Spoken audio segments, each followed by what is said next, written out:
Bien, vamos a ver otro ejemplo de derivada de funciones trascendentes en su apartado de funciones trigonométricas. Para ello nos ubicamos en la página 134, ejercicio 14.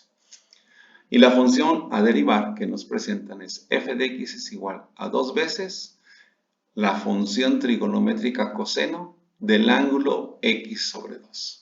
Bien, por esta razón es una función trigonométrica. Dentro de su estructura aparece una función trigonométrica. Entonces buscamos en nuestro formulario de la página 120, derivada de funciones trascendentes, aquella regla que nos derive una función coseno. Y ubicamos y encontramos que es la regla número 6. Repito, es la 6, pero de derivada de funciones trascendentes, página 120.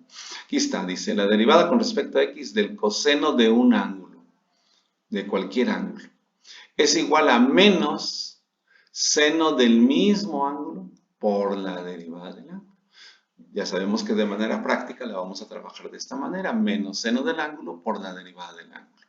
Aquí una vez más comprobamos que el ángulo no se va a modificar, el ángulo va a ser el mismo, V, V y V. El ángulo no se debe de modificar. Bien, lo primero que tenemos que hacer entonces es identificar el ángulo y eso es muy fácil. ¿Por qué? Porque es la expresión que está enseguida de la abreviatura de la función trigonométrica, en este caso x sobre 2. Pues vamos a hacerlo de manera formal.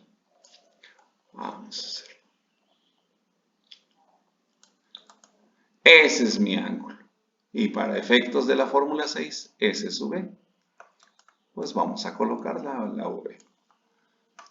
La V. Ahí está. Ese es mi ángulo V. ¿Y qué me pide la fórmula 6? La derivada de V. Pues vamos a derivar V. Bien. Para ello tenemos nuestra expresión primero, V. Vámonos por partes. Y lo vamos a colocar. Ya hemos comentado que cuando tengamos expresiones de este tipo, x sobre 2, es recomendable, no obligatorio, pero recomendable pasarla a este tipo de expresión, cambiarla, un medio de x.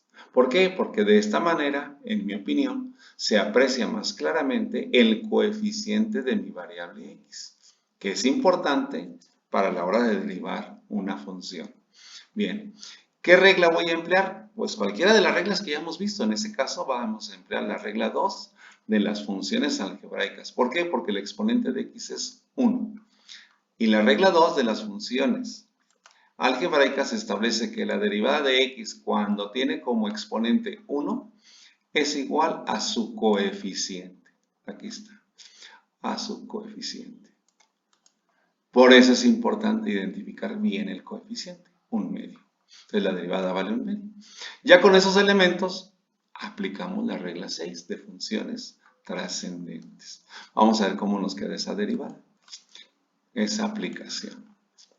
Vamos a subirlo para que nos la apreciemos más claramente. Vamos a ver. Aquí está. La regla dice, la derivada de coseno, tenemos coseno. Pero recuerden, hay criterios para derivar funciones trascendentes. Uno de ellos nos dice, toda constante que multiplica a una función trascendente debe de multiplicar a su derivada. Entonces mi derivada debe de empezar con el número 2. Y enseguida, ahora sí, la derivada de coseno. Como mi función trigonométrica está elevada a la potencia 1, puedo aplicar directamente el formulario. Y la derivada de coseno vale menos seno del mismo ángulo por la derivada del ángulo. Aquí está, un medio. Nuevamente les recuerdo, importantísimo, no debemos de multiplicar el ángulo x sobre 2 por el factor 1 medio. Los ángulos no se modifican. El 1 medio solamente se va a poder multiplicar por el 2. Nada más, factor por factor. Y para hacer la multiplicación empezamos primero con el signo. Entonces diríamos más por menos, menos. Entonces mi derivada va a quedar negativa. Para empezar.